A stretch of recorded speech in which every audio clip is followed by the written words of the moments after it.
आज हम लोग पढ़ने वाले हैं एक नया टॉपिक, इसका नाम है सिलेंडर। क्या नाम है? क्या नाम है?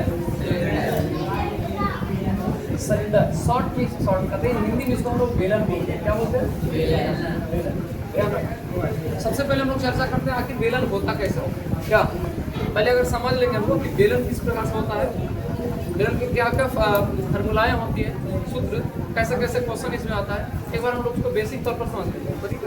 देख, इंग्लिश में तो हम लोग सिलेंडर बोलते हैं, हिंदी में बेलन बोलते हैं। बेलन का आकार कुछ इस प्रकार से होता है। आप देखिएगा गौर से, हल्ला नहीं करने की जरूरत है आप लोग।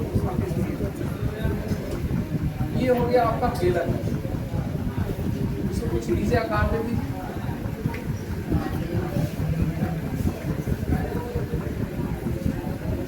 सबको दिखाई दे रहा?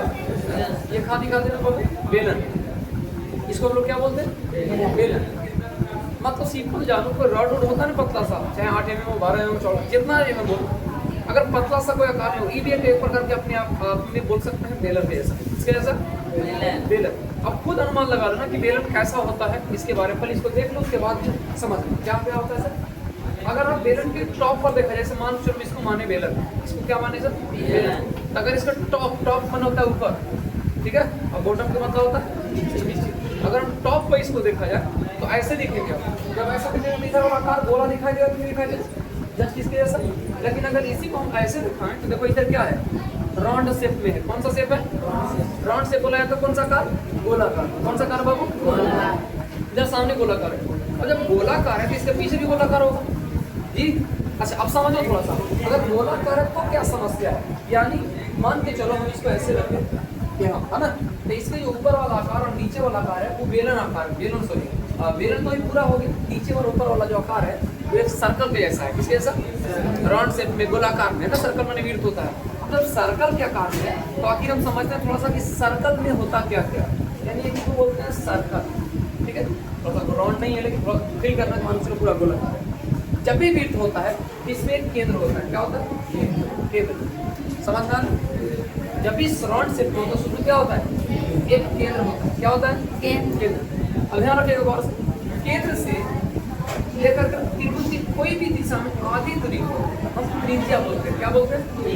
त्रिज्या को हम लोग शॉर्ट में स्मॉल आर, अगर 2 त्रिज्या रहे तो कैपिटल आर और स्मॉल आर से हम डिनोट करते हैं। स्मॉल आर माने छोटा त्रिज्या आर से। कोई दिक्कत किसी को? अरे बताओ ये बात। अच्छा, यहाँ से एक क्वेश्चन भी आता है कि बताओ वृत्त में कितनी त्रिज्या हो सकती है? त्रिज्या एक ही होगा, लेकिन कितना त्रिज्या खींचा जा सकता है? तो अनंत खींच सकते हैं। खींच सकता है अनंत। इसको यहाँ से आकार एक ही होता है, त्रिज्या होगा एक ही होगा। 4 mm के तो ऐसा मत समझना कि अगला 5 सेंटीमीटर पहुंच जाएगा, 6 सेंटीमीटर, ऐसा नहीं कुछ होगा। कोई भी वृत्त होता है एक ही त्रिज्या से मिलकर बना होता है। हम लोग बचपन में ऐसे रखते थे, डॉक्टर भी यहाँ रखे गोल से ऐसे रखते, घुमा दिया मापा के माध्यम से, ऐसे बोलाते थे ना, जो वो इंस्ट्रूमेंट बॉक्स में मिलता जो है उसको घुमाते हैं ना जी। 3 सेंटीमीटर 4 सेंटीमीटर जितना भी आकार में आप लोग खींचना ना वो खींच सकते हैं। कोई दिक्कत किसी को? ये इसको बोलते हैं त्रिज्या। केंद्र से आधी दूरी को क्या बोलते हैं? त्रिज्या बोलते हैं। अच्छा, अगर हम पूरे दूरी निकाल देना चाहें तो इसको क्या बोलेंगे? शॉर्ट में इसको बोलेंगे व्यास। ऐसे इसको बोलते हैं रेडियस। रेडियस को आर लेंथ हो गया त्रिज्या, और व्यास को बोलते हैं डायमीटर। क्या बोलते हैं? यहाँ से यहाँ तक पूरा दूरी जो है ना, इसको हम लोग व्यास बोल सकते हैं। क्या बोल सकते हैं? व्यास। इसको हम लोग छोटा डी से शुरू करते हैं। जिसे अगर कैपिटल डी दे देंगे तो रस हो जाएगा विवेचक। क्या हो जाएगा? 10वां पढ़ना होता है विवेचक के बारे में, लेकिन अगर छोटा डी देते हैं इसका सीधा मतलब हो गया व्यास। कुछ हो गया व्यास। अब हम विशेष रूप से चल तो रहे हैं इसी में, लेकिन अभी हम थोड़ा सा उधर नहीं जा पा रहे हैं। अगर हम चाहते हैं कि वृत्त से हट के ही प्रश्न चल तो ज़्यादा बेटर है। बस सिंपल इतने समझ लीजिए कि वृत्त में कुछ इस प्रकार से होता है। कोई दिक्कत? बात समझ में? इतना समझ में आया? केंद्र से आधी दूरी को त्रिज्या, आधी दूरी को क्या बोलते हैं? त्रिज्या। और पूरे दूरी को क्या बोल सकते हैं? व्यास बोल सकते हैं। अब एक बात दिमाग रखो, क्वेश्चन आपसे पूछेगा कि वृत्त में कितने व्यास खींची जा सकती है, तो क्या बता सकते हैं? व्यास एक ही होता है। अब कहेगा वो कैसे सर? छोटा छोटा खींचेगी तो पता है ये छोटा छोटा खींच। व्यास का डिफिनेशन होता है किसी भी वृत्त की सबसे बड़ी जीवा, इसको बोलते हैं जीवा। क्या बोलते हैं? जीवा। एक जीवा, दो जीवा, अनंत लाखों की ये पतला पतला करते उससे कोई मतलब नहीं, लेकिन जो सबसे बड़ा होगा उसको हम लोग व्यास बोलेंगे। क्या बोलेंगे? कुछ समझ में आया? वृत्त की सबसे बड़ी जीवा को क्या कहते हैं? वृत्त का व्यास कहते हैं। अब आप दिमाग लगा बताओ कि सबसे बड़ा यहाँ होगा, यहाँ होगा, यहाँ होगा कि सबसे ज्यादा यहाँ होगा? बीच में। प्लेन का पक्का सा बीच वाला होगा। कोई दिक्कत? याद हो गया? विड्थ की सबसे बड़ी जीवा को क्या कहते हैं?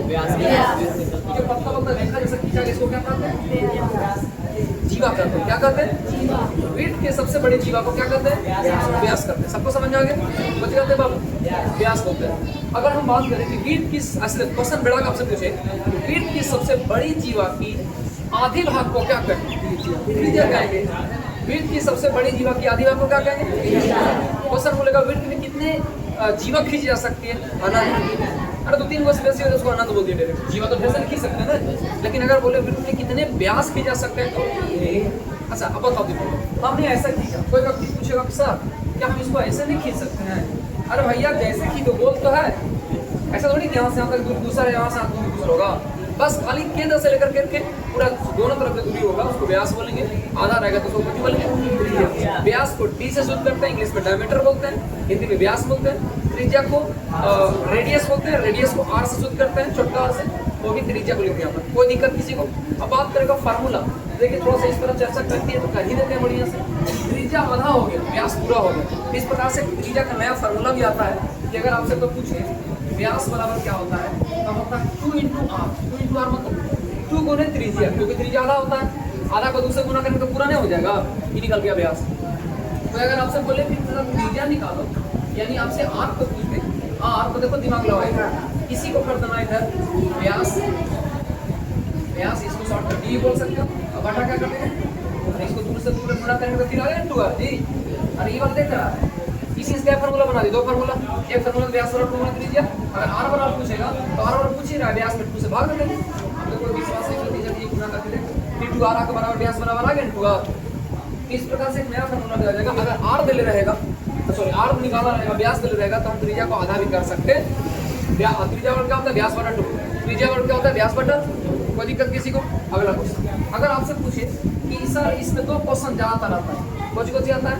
पहला आएगा व्यास की सॉरी विड्थ की परिधि क्या होता है? जैसे हम लोग त्रिभुज बनाते हैं, आयत बनाते हैं, वर्ग बनाते हैं, उसमें परिमिति आता है, इसमें आता है परिधि। क्या आता है? परिधि। परिधि। तो अगर हम विड्थ की परिधि पर पूछे तो फार्मूला होता है 2 पाई r। 2 पाई बोलिए 2 पाई r। तो दिक्कत किसी को? जहाँ पर जहाँ पाई का जो मान होता है, पाई का मान होता है 22 कहीं कहीं दे देगा 3.14। 3.1। तो जहाँ ई क्वेश्चन पर टिकट करेगा सर हम कहाँ पर कोची मान रखेंगे, सवाल उठता है दिमाग में वो कि सर जब 2 का मान होता है इसका मनवा असल में की हुआ, ठीक है, जब भागा दीजिएगा इसको तो इतना आएगा, इसको भाग देंगे आप 7/22 को, इतना भी कटता नहीं है। तो क्वेश्चन में दिमाग में एक सवाल आता है कि सर हम मैथ जब बनाएंगे तो कोची रखेंगे, इसको मान रखेंगे, किसको मान रखेंगे? तो क्वेश्चन में दिया रहता है। अगर आपको कहेगा क्वेश्चन वाला जो मैथ बनाने वाला व्यक्ति होगा, क्वेश्चन अगर आपसे चाहेगा कि हम ये मान रखवाएं तो ब्रैकेट में नीचे रहता है पाई = 3.1 क्वेश्चन के नीचे। इसका सीधा मतलब है कि वहाँ आपको बोल रहा है ये कि जो पाई का मान होता है वो 3.14। 3. अगर नहीं दे रखा है पाई के मान कुछ भी, पर बात सुन रहे हैं और अगर पाई के मान कुछ भी नहीं दे रखा है, इसका सीधा मतलब हो गया कि वहाँ पाई का मान 22/7। तो आपको दिक्कत? यहाँ से एक और फॉर्मूला आता है क्षेत्रफल बराबर विड्थ का क्षेत्रफल। विड्थ का क्षेत्रफल, विड्थ का पगला रहा है बेटा। विड्थ का क्षेत्रफल, विड्थ का क्षेत्रफल फॉर्मूला क्या होता है? होता है पाई r²। पाई r, पाई का मान 22/7। अगर क्वेश्चन में मेंशन कर देगा 3.14 तो रख दीजिएगा उसको, लेकिन नहीं कुछ बोलेगा तो ये रखेगा 22/7। अच्छा r बोलेगा तो r के मान दिए रखेगा, r का मान दिया रहेगा असल मीटर में या सेंटीमीटर में या डेसीमीटर में। हम कल बताए थे डेसीमीटर को चेंज करते हैं सेंटीमीटर को, तो 1 सेंटीमीटर और कितना 1 डेसीमीटर और कितना सेंटीमीटर होता है?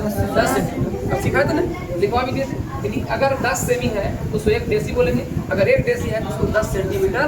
अब बताओ बड़ा डेसीमीटर हुआ कि सेंटीमीटर हुआ? डेसीमीटर बड़ा हुआ। कोई दिक्कत किसी को? समझ में आ गया? तो ये हो गया। अच्छा इससे एक और फॉर्मूला आता है अर्धवृत्त का क्षेत्रफल बराबर परिधि बराबर अर्धवृत्त का क्षेत्रफल बराबर। अब बताओ अर्धवृत्त का क्षेत्रफल पूछे तो आप क्या मानेगा क्वेश्चन?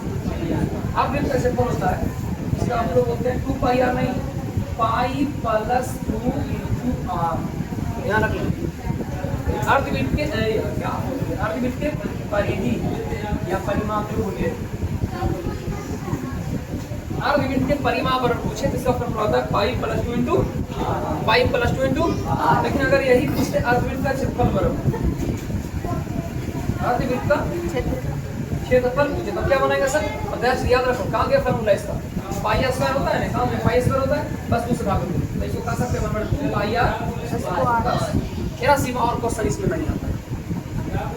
परिधि निकाल देगा, अर्ध परिमिति निकाल देगा या क्षेत्रफल निकाल देगा या तो अर्ध क्षेत्रफल निकाल देगा। कभी कभी मजाक किया तो बोल देगा कि वृत्त के चतुर्थांश भाग का क्षेत्रफल निकाल, तो वो तो सिंपल क्वेश्चन है। चतुर्थांश बोले तो चतुर्थ मतलब 4 भाग, यानी वृत्त के चौथा भाग 1/4 पाई आर स्क्वायर हो जाएगा 1/4 पाई आर नहीं समझ जैसे एक वृत्त 1 भाग 2 भाग इसका क्षेत्रफल निकाल बोलेगा तो कह सकते हैं पाई आर स्क्वायर अब मतलब कितना 4 चौथा चतुर्थ भाग बोलेगा अच्छा जाएगा। अच्छा अब जब 10th में जाएंगे आप तो इसी चीज को अलग एक फॉर्मूला पढ़ेंगे जिसको बोलते हैं त्रिज्याखंड का क्षेत्रफल सॉरी वृत्ताखंड वृत्ताखंड वहाँ होता है अलग क्या होता है पाई आर स्क्वायर थीटा बटा पाई आर स्क्वायर थीटा बटा 180 ऐसा है।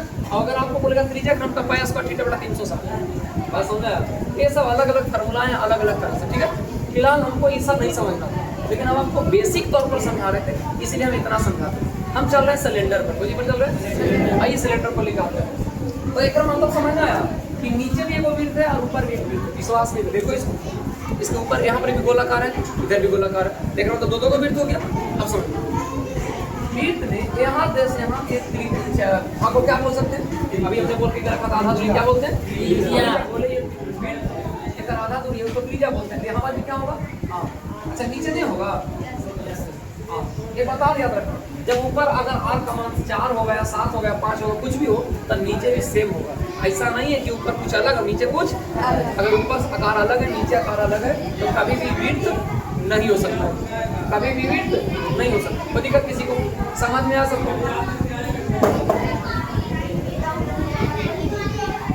ऊपर आर का मान कितना हो गया 4 नीचे आर का मान कितना हो सकता है सेम होगा ऊपर जितना रहेगा उतना नीचे भी होगा। कोई दिक्कत किसी को। अब एक बात आप ध्यान यहाँ से यहाँ तक जो दूरी है इसको हम लोग एच बोलते हैं क्या बोलते हैं यहाँ से लेकर यहाँ तक दूरी क्या बोलते हैं। कोई दिक्कत समझ में आ रहा है कोई दिक्कत आप पढ़ो बाबू उसको बोलो डिस्टर्ब तो हमको बहुत अच्छा पढ़ो एक पीछे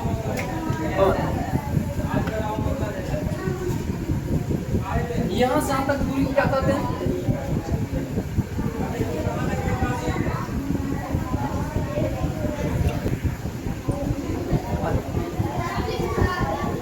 यहाँ से तक भाग को त्रिज्या बोलते हैं यहाँ से तक भाग को क्या बोलते हैं इसको भाग बोलते हैं इस भाग को बोलते हैं एच। अच्छा एच का मतलब क्या होता है हाइट यानी ऊंचाई ठीक है। अब बताओ ये हो गया ऊंचाई कुछ ना कुछ मान दे रखेगा 1 2 3 इसके सिवा इसमें और कुछ नहीं होता है बात समझा कोई दिक्कत नहीं। अब सवाल ये क्वेश्चन यहाँ कैसे कैसे पूछेंगे तो पहले पूछ देगा कि बताओ बेलन का आयतन निकालो बेलन का ठीक है। और साइड इसका क्षेत्रफल होता है pi r square h pi r square बात समझा। एक बात बोलेगा बेलन का वक्र पृष्ठ बेलन का वक्र पृष्ठ इसका फॉर्मूला हो जाएगा 2 pi R H 2 pi R H ये हो जाएगा पाई आर स्क्वायर एच हो जाएगा 2 पाई आर एच एक हो जाएगा बेलन का पूर्ण पृष्ठ का क्षेत्रफल पूर्ण पृष्ठ का क्षेत्रफल तो उसको बोलेंगे pi plus 2 pi r into r plus जी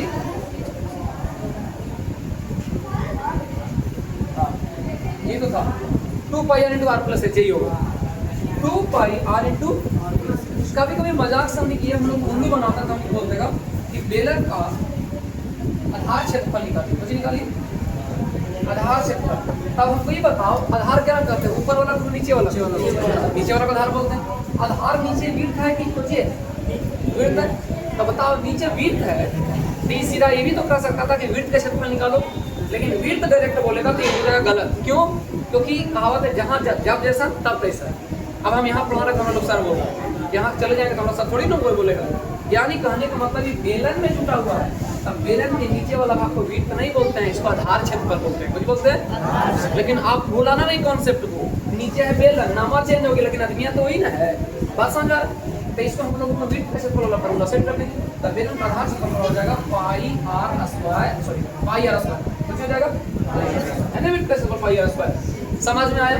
अच्छा, अब सवाल ये उठता है, दिल में उठ रहा होगा सवाल कि सर इधर तो बता दिया, वही बताइए बेलन का आयतन कब निकालें। नहीं मैंने वॉल्यूम होता है, वॉल्यूम मैंने बेलन का आयतन कब निकालेंगे, क्वेश्चन कैसे कहेगा। हम आधा बेसिक सिखाते इसी में, ठीक है, ध्यान रखना। बेसिक क्लास बेसिक हम बोले ना पहला क्लास ये बेसिक। अगर इसको कॉन्सेप्ट समझ में आ गया तो धड़ा क्वेश्चन बनेगा, नहीं समझ में आता इसको नहीं समझ में आएगा। ठीक है, आ जाओ। बेलन का आयतन हम तब निकालते हैं जब कभी भी प्रश्न आए और उसमें ये बोलते हैं इसका इसमें तो दो चीज़ चाहिए, ऊंचाई चाहिए और त्रिज्या चाहिए। बस इतना सी बात, ऊंचाई है पाई मान आपको ऑलरेडी मालूम है।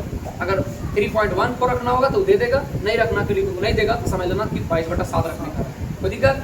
अब सवाल इसमें कैसे है कि उसको समझना।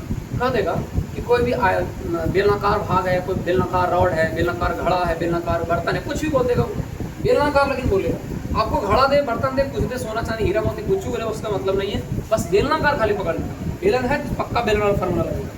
बोलेगा उसको त्रिज्या दे ले, ऊंचाई दे ले, तो उसमें कितना पानी रखा जा सकता है, उसमें कितना सामग्री रखा जा सकता है, उसमें कितना तेल रखा जा सकता है, कितना दूध रखा जा सकता है, एकदम डायरेक्ट आंकड़ा। अच्छा, तेले दूध का है बोल रहे हैं क्योंकि ये काराकार है, डिब्बा के जैसा पतला लंबा, तो ओरा में बालू सीमेंट को रख देगा तो अलग बात है, लेकिन मुख्य रूप से तो ऐसा ही पानी उनी वगैरह रखा जाता है। अब जो क्वेश्चन बोले उसे कोई लेना देना नहीं है, जो कुछ बोले। अगर सामान रखने की बात करेगा, हम बताए थे घनाव में, अगर कहीं घनाकार वाला जगह में सामान रखने की बात करेगा कुछ भी, इसका मतलब अंदर के मामला है। सामान रखेंगे अंदर में जी, दीवारों पर तो रखेंगे नहीं, अंदर रखेंगे तो अंदर वाला को निकालते हैं वॉल्यूम। कुछ निकालते हैं वॉल्यूम, मतलब आयतन। बस समझ में आ गया। कभी सामान वामान रखने की बात करें कुछ निकालेंगे, समझ में आ गया। कभी कभी मजाक से बोल देगा कि बताइए इसकी आकार ये ना चारों तरफ, इसका क्षेत्रफल कितना होगा। इसको हम लोग बोलते हैं वक्र पृष्ठ का क्षेत्रफल। इसको इंग्लिश में बोलते हैं सरफेस एरिया। सरफेस में होता है सतह। ये जगह कितना, जैसे इसको रखेंगे, इसको नीचे रख देंगे, ऐसे बेलनाकार है तो आखिर जगह ये लेते ना बाबू कि कितना जगह लेगा, कहाँ से कहाँ तक, यहाँ नीचे कितना लेगा और ऊपर ऊंचा कितना लेगा। जैसे हवा खाली स्थान है, देखकर मतलब क्या है, वस्तु को रख लेते इतना स्थान घेर ले ना पूरा, तो इतना स्थान जब निकालेंगे नहीं तो इसको कुछ ही बोलेंगे वक्र पृष्ठ। कुछ ही बोलेंगे वक्र पृष्ठ को इंग्लिश में बोलते हैं सरफेस एरिया। सरफेस माने सतह। बताओ सतह नीचे से लेकर के पूरा है ना सतह, लेकर एरिया माने क्षेत्रफल होता है कितना होगा। अगर ऐसे बोल देगा वक्र पृष्ठ निकाले तब फॉर्मूला 2 पाई। अब अगर कभी बोल देगा क्वेश्चन ऐसे कि बताइए इस बेलनाकार में का पूर्ण पृष्ठ का क्षेत्रफल क्या होगा, या तो बोल देगा इसको ढकना है कुछ चीज से, या तो उसको कवर बनाना है, कुछ ऐसे बोले पक्का जानना कवर उवर बनाने के लिए बोलेगा तो पूरे न झापते हम लोग ऐसे हैं, झापते ना ऐसे अंदर से लेकर के बाहर तक पूरा झापा जाता है, तब ऐसा स्थिति में निकलेगा पूर्ण पृष्ठ का क्षेत्रफल। कुछ निकलेगा समझ में आ गया सबको, पूर्ण पृष्ठ का क्षेत्रफल। अच्छा, पूर्ण पृष्ठ का क्षेत्रफल निकालें तो फॉर्मूला हम लिखते हैं 2πr प्लस h। बताओ कौन दिक्कत, समझ में आया? समझ में आया सबको? ये था आपको बेलन से संबंधित बेसिक प्रश्न और बेसिक थ्योरी के इस प्रश्न। इसके सिवा इसमें एक प्रश्न भी एक्स्ट्रा कोई नहीं उठा सकता, इसका हम 200% गारंटी। ये हो गया बेसिक। अब क्वेश्चन कैसे आता है आपके सामने प्रस्तुत करें। बोलो इतना समझ में आया सब? सबको समझ में आ गया? अगर अगले क्लास में आप इसको याद कर लेते फॉर्मूला को तो सोचो कितना आसान हो जाएगा हल करना इसको, है ना? तो जब बताओ हम एक बार रिवीजन कर दिया आपको, इधर नहीं भी याद करेंगे तो चलेगा, लेकिन ऐसे याद करना पड़ेगा क्योंकि इसमें नीचे विड्थ है। तो इधर वाला दोनों फार्मूला आपके सामने प्रस्तुत है। अगर आप याद कर लेते हैं तो एक बार मजा आ जाएगा बढ़िया से। हम चाहेंगे इसको नोट डाउन कर लेते तो बड़ी बेटर है। ठीक है।